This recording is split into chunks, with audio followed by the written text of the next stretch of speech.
Today we're here to talk about grading your website. It's part of our Rock Solid Aside series brought to you by NuStone Quartz and Dorado Soapstone. As we figured out things in our industry, like how to optimize our website and how to do marketing and how to be more efficient, we like to pass those things along to our partners in the industry. And so today I want to show you what you can do to assess your website. Part of the reason that that's so important to me is because as the main marketer at Dorado, I'm constantly struggling with figuring out social media. There's just so much to know. Today I'm joined by somebody who has proved to be really pivotal to me in my search for excellence in SEO, and that's Trevor Grace, the owner of Clear Vision Consulting.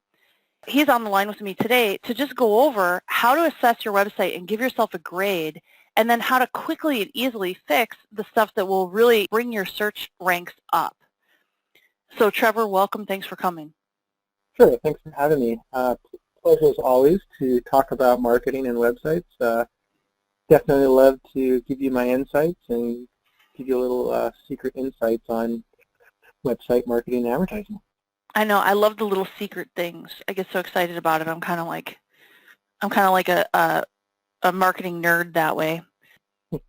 I put together a few slides, which I think you're going to be impressed with, on the importance of digital marketing, because as Trevor knows, I'm really not the expert in digital marketing he is, but I've taken some of the things that he's showed me and put something together that will help all of us. Obviously, nobody's going to argue about the importance of digital marketing. It gets more important every single year, every single day.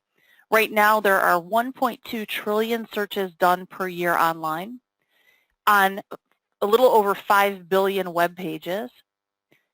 Recent research suggests that 81% of buying decisions start with online research. And the 2016 forecast for online revenue is $327 billion. The search engine industry itself is slated to do $16 billion. Here's the one that I like the most, though. The close rate for SEO leads is 858% higher than traditional outbound marketing. The difference between outbound and inbound marketing is that outbound, you're trying to reach people that aren't necessarily looking for your product or service, whereas SEO, those are real buyers, trying to find a specific product and service.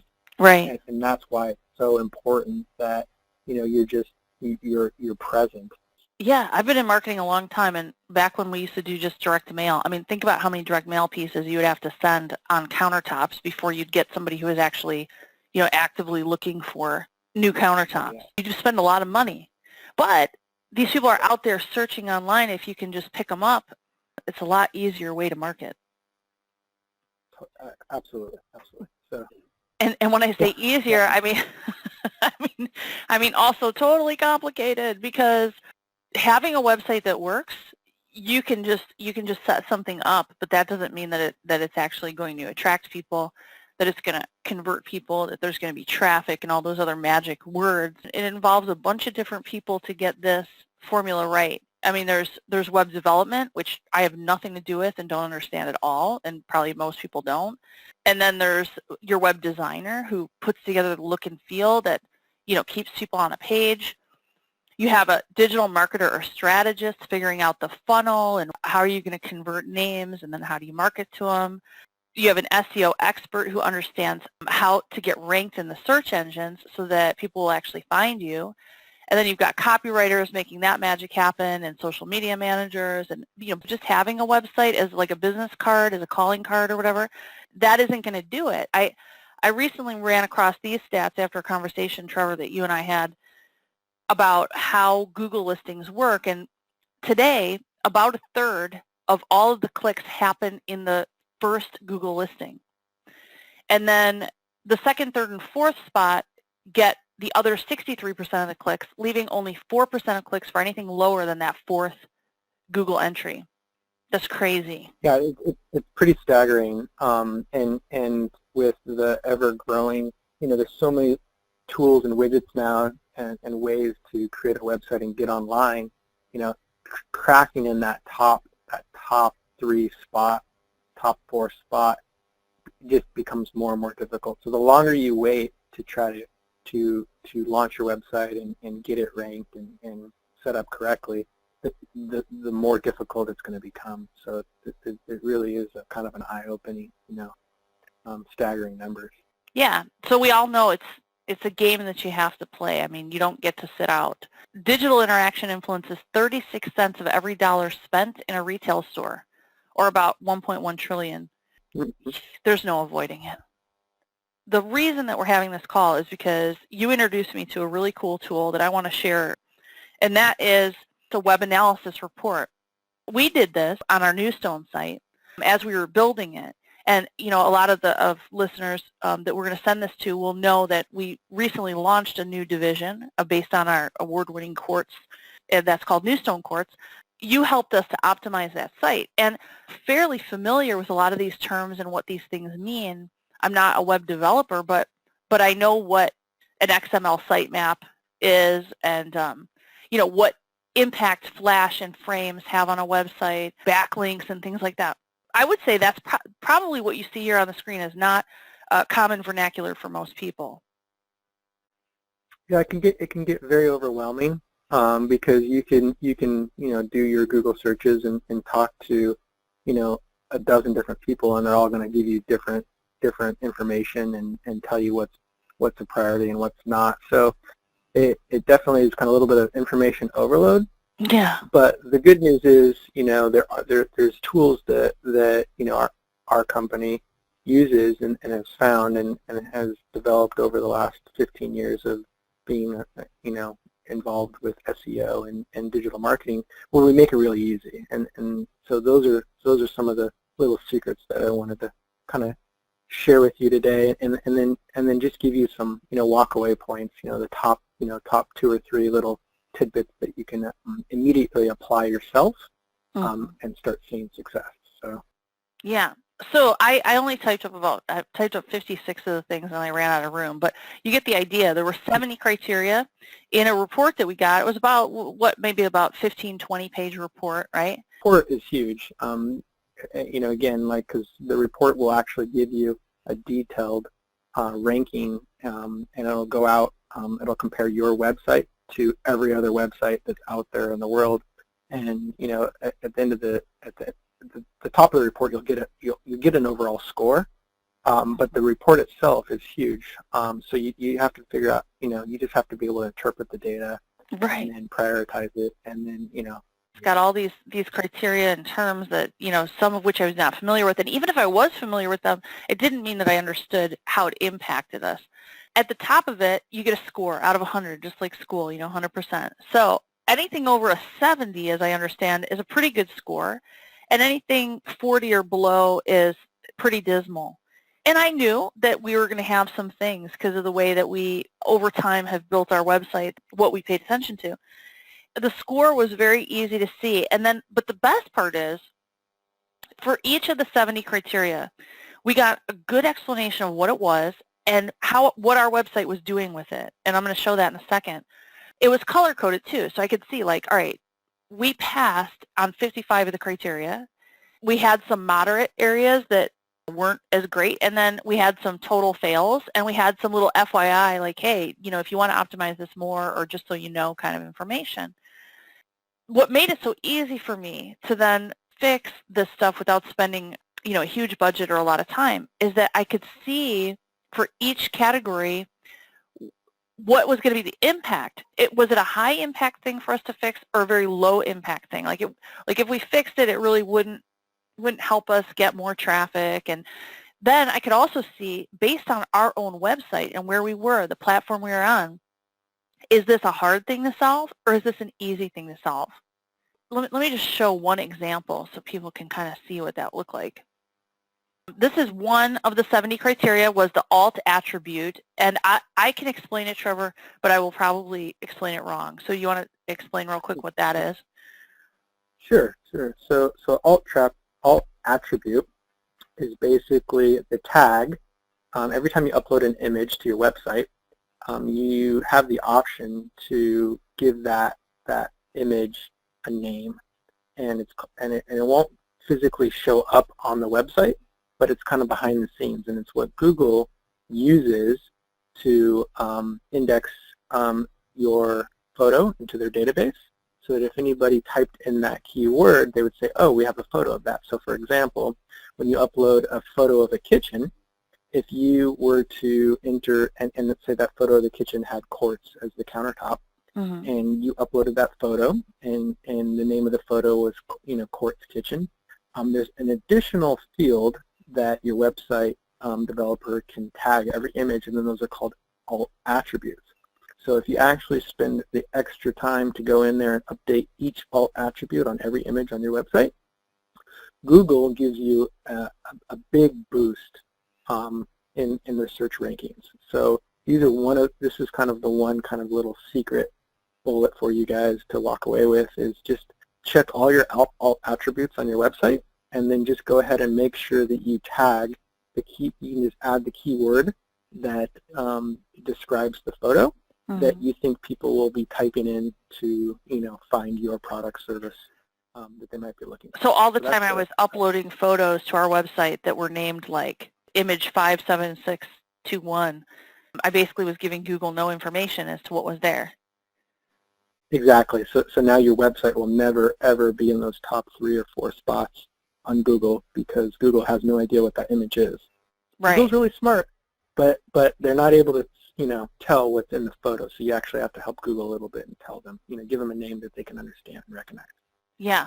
So on this entry in our report, you'll notice that we got a really good explanation of what alt attribute is. It's alternative text that allows you to add a description to an image. It showed for our website, we found 33 images on this website. 8 of the attributes are empty or missing, and here's where they are. Then it tells us this is actually a medium impact thing and very easy to fix.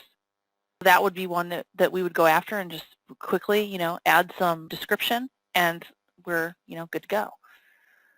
Now, to break this down even to totally break it down, here's how I went through our report.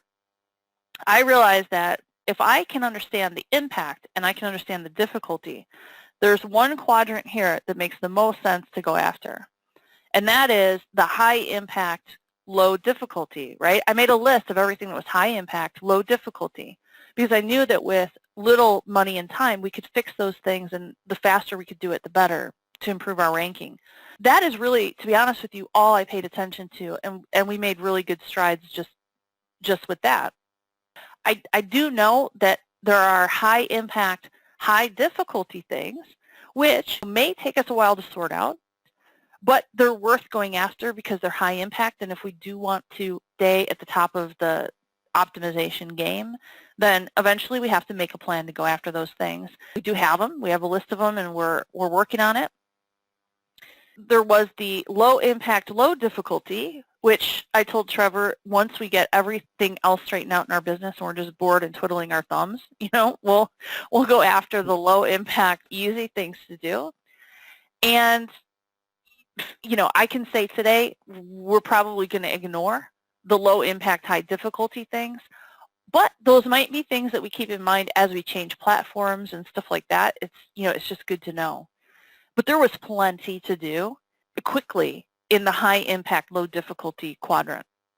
Knowing that you don't have to optimize your entire website today, just doing, once a month, invest an hour into tackling kind of the low-hanging fruit will have huge results for you and start to pay dividends, and you'll start to physically see, an uptick in your listing on Google, as well as traffic and phone calls and contacts through your website. And I have to say, for me, just putting things in the right order made it doable, because like you said, we had 5 or 10 different experts telling us 5 or 10 different routes, from scrap your website and start over, which makes my heart fall, to, oh, just fix this, just fix that. And it's hard to know, which is why I like seeing the report. And I'm going to just show one quickly here. Here's a good one, about a 74 out of 100 score. There's an introduction. It shows you the key to going through it. And then it just starts in here, title tag, meta description. If you don't know what these things are, there's a great explanation here. So this really broke it down for me and showed me all the things when we did the NuStone and Dorado sites that needed to be fixed. Now, I also had, Trevor to lean on and go through understanding what all these 20 pages meant. At the end of the day, I went through and I just highlighted high impact, low difficulty, and we just went through those one at a time. I kind of understood everything that was here. But this is about 21 pages. This is a pretty good one. No broken links here. All the pointers are pointing in the right direction, so the redirects, and I mean, I learned a ton. There's one story that I want to tell, and then that I have a nice offer for everybody who's our partner to get a report like this for your website. When we did ours, there's the thing on here now. I don't know if I'll be able to find it. Oh, here, right here. The domain registration. The domain is just the English version of your address, your website address. Google's would be google.com. Those domains are registered, and you know that because you have to re-register them. But one of the things that Google cares about, and it makes sense, is they care how long that domain has actually been around, because they probably would give preferential treatment to a company that's been around 20 years versus started up that domain last week. The thing I didn't think about is that they also care, Google cares, and gives preferential treatment to websites that are registered for a longer period of time. Now, I don't know how long you can do that, but Trevor, can't you register your domain for like a year at a time or 5 years, or you have a choice? Yeah, absolutely. And this has been kind of one of the big things that Google has changed recently, is the longer that a domain has been registered and active and live with the website, they're actually giving preferential treatment and giving that a much bigger boost than, let's say, a brand new domain that's registered for 1 year, which kind of goes back to what we were saying earlier. The sooner you get into this game, the digital game and digital space, with a website, the better off you're going to be in the long run. And depending on who you register your domain with, whether it's like Network Solutions or GoDaddy, I think that they give you different options. So you can go anywhere from a year. I think they just upped it to like 20, 25 years, maybe even 50 years now. So wow. If you plan on being in business for a while, I would say the minimum you would want to register your domain for is 5 to 10 years, because that will really tell Google that, hey, we're a real business, we're legitimate, we're not a startup, we're not fake, and we're going to be around for a long time. And so I would go with that sweet spot of about 5 to 10 years. Plus, you get a discount when you register it for. Yeah, it wasn't a big price. It wasn't a big price thing. It was funny because when I got the report, when Trevor ran the report for us, ours actually said right here, instead of saying expires in 6 years, it says expires in 14 hours. And that's bad. That's very bad for your SEO. So we went ahead and, based on that, finding that out and how that works, and not a super high impact thing, but a very easy thing to just go ahead and take care of. And so we went ahead and did, a much longer domain registration on it. So there's so many cool things in this report that I didn't know. And they're little things, but they make a difference. Obviously, mobile is huge, because I think I just saw something saying something like 70% of search is done on mobile versus top. Yeah, it's definitely over 70% now, and it just continues to climb. So it's only going to be more and more important as time goes on. That in fact, most of the days now, we design on mobile device first, regardless of the industry you're in. Because what we're seeing from our Google Analytics is definitely it's in the high 80% of all traffic. Wow. On the websites that we manage are all from mobile devices. So definitely, that's another really, really big one. The more just pay attention to making sure your site looks good on your own mobile device. And that's another easy one, you can do. It's just make sure, I would actually check your website first from a mobile phone and see if you like the way it looks yourself. So. Yeah. And so here's another report. This one got a little bit worse score, about a 44, and so you can see there are a lot of little things going on. This one, the domain registration created 4 months ago, expires in 8 months. So you can't do too much about the fact that you created it 4 months ago, but you can certainly extend it out into the future. I love this report, and what I love about it the most is that it's done from an independent perspective. It's rating you and your website against other websites that are out there. You're not talking to an expert who says, oh, you need to do these things. And It is so hard to spend money and have a budget on web when you don't know what the outcome is going to be. So for me, this report card was a game changer. I mean, really changed our strategy. And so I wanted to share it with you. The cost of having a report like this run is normally somewhere around $250 because there's software involved for running the report, a person's time to actually get your domain and your competitors and all that. As a partner of NuStone and Dorado, I've arranged with Trevor at cvcbiz.com to actually run these reports for our customers. I really appreciate it. It's always fun talking to you. Awesome. All right, Trevor, thanks so much. And to all of you out there, if you haven't heard from our reps, you will, and take advantage of this because it's a game changer.